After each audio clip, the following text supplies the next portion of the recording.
Last summer, Juan and I put a lot of effort into a project here on the southwest corner of our 6-acre spot in Trumansburg, New York. And I documented this in a number of videos. I'll link to them throughout this video, but I thought I would do a fall update on this large, for us, hand dug pond and where it's at in the late fall. We've had a tremendous amount of rain lately, so it is about as full as it can be, maybe another few inches before it overflows. We're still trying to figure out the exact details of where that will happen, but certainly that can happen later on. But pretty good likelihood that this will be a full body of water for most of the winter. We tend to stay hydrated over winter if we go into the fall that way.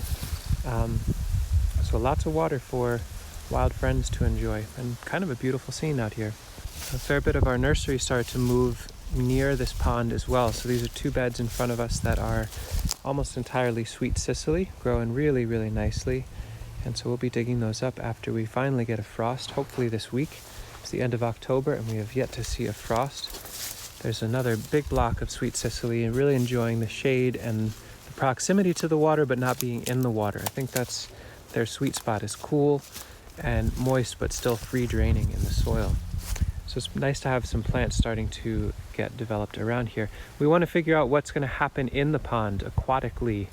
Maybe we'll be doing duck potato or wapato or water lotus or some sort of perennial greens around the edges, but really haven't committed anything there yet.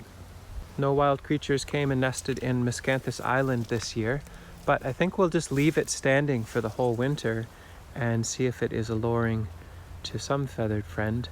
Lots of frogs in here though this year, and I think with all the rain it got a lot cloudier, but it was actually clarifying quite a bit.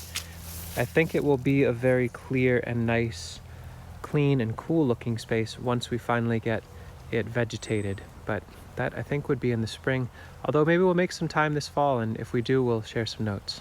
It was a tremendous amount of work to dig this last summer, but it does feel very worthwhile, and I think it's neat to see or to share examples of a human scale solution for digging and developing a pond. So this was 2 human beings for about maybe 60 days or so, off and on, not every single day.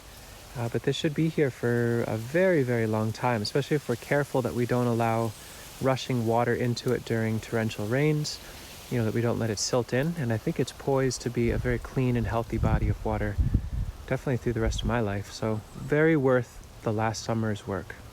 Please share in the comments if you've got some questions about how this was done, or please review those videos too. I'll link to all of them in the description and throughout this video.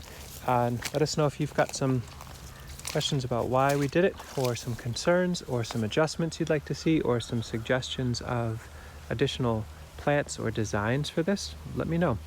Anyway, thanks for watching.